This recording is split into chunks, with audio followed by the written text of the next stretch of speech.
During DNA replication, both strands of the double helix act as templates for the formation of new DNA molecules. Copying occurs at a localized region called the replication fork, which is a Y-shaped structure where new DNA strands are synthesized by a multi-enzyme complex. Here, the DNA to be copied enters the complex from the left. One new strand is leaving at the top of frame, and the other new strand is leaving at the bottom. The first step in DNA replication is the separation of the two strands by an enzyme called helicase. This spins the incoming DNA to unravel it at 10,000 RPM in the case of bacterial systems. The separated strands are called 3' and 5', distinguished by the direction in which their component nucleotides join up. The 3' DNA strand, also known as the leading strand, is diverted to a DNA polymerase and is used as a continuous template for the synthesis of the first daughter DNA helix. The other half of the DNA double helix, known as the lagging strand, has the opposite 3' to 5' orientation and consequently requires a more complicated copying mechanism. As it emerges from the helicase, the lagging strand is organized into sections called Okazaki fragments. These are then presented to a second DNA polymerase enzyme in the preferred 5' to 3' orientation. These sections are then effectively synthesized backwards. When the copying is complete, the finished section is released and the next loop is drawn back for replication. Intricate as this mechanism appears, numerous components have been deliberately left out to avoid complete confusion. The exposed strands of single DNA are covered by protective binding proteins, and in some systems, multiple Okazaki fragments may be present.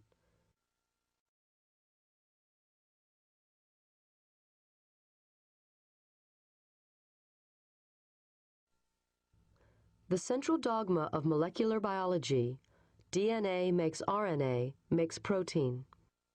Here the process begins. Transcription factors assemble at a specific promoter region along the DNA. The length of DNA following the promoter is a gene, and it contains the recipe for a protein.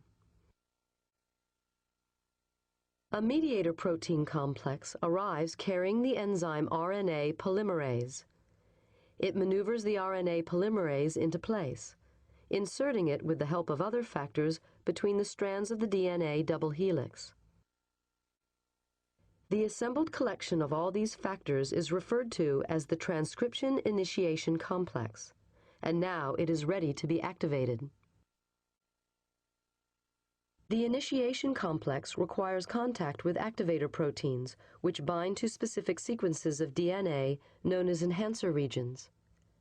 These regions may be thousands of base pairs distant from the start of the gene. Contact between the activator proteins and the initiation complex releases the copying mechanism.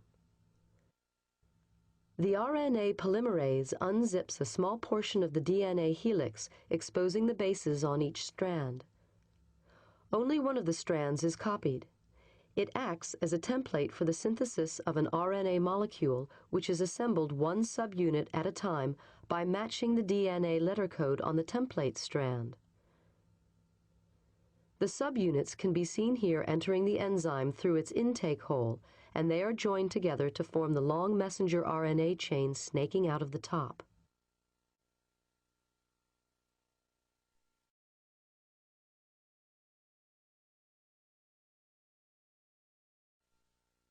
The job of this mRNA is to carry the gene's message from the DNA out of the nucleus to a ribosome for production of the particular protein that this gene codes for. There can be several million ribosomes in a typical eukaryotic cell.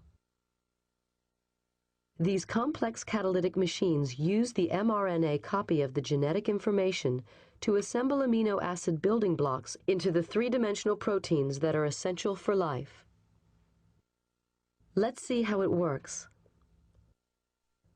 The ribosome is composed of one large and one small subunit that assemble around the messenger RNA, which then passes through the ribosome like a computer tape.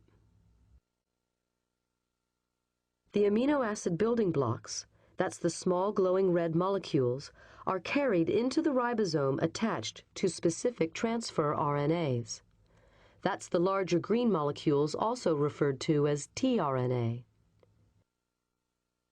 The small subunit of the ribosome positions the mRNA so that it can be read in groups of 3 letters known as a codon. Each codon on the mRNA matches a corresponding anticodon on the base of a transfer RNA molecule. The larger subunit of the ribosome removes each amino acid and joins it onto the growing protein chain.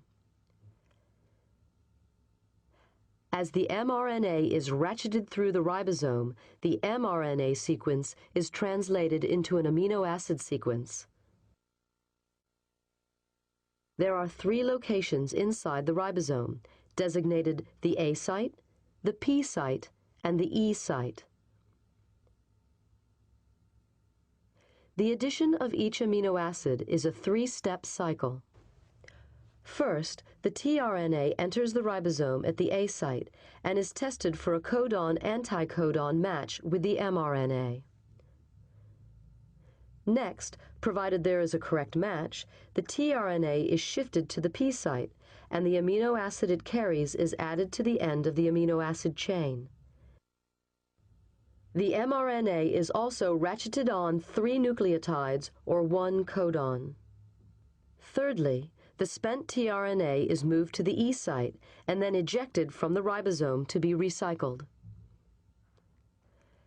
As the protein synthesis proceeds, the finished chain emerges from the ribosome. It folds up into a precise shape determined by the exact order of amino acids. Thus, the central dogma explains how the 4-letter DNA code is, quite literally, turned into flesh and blood.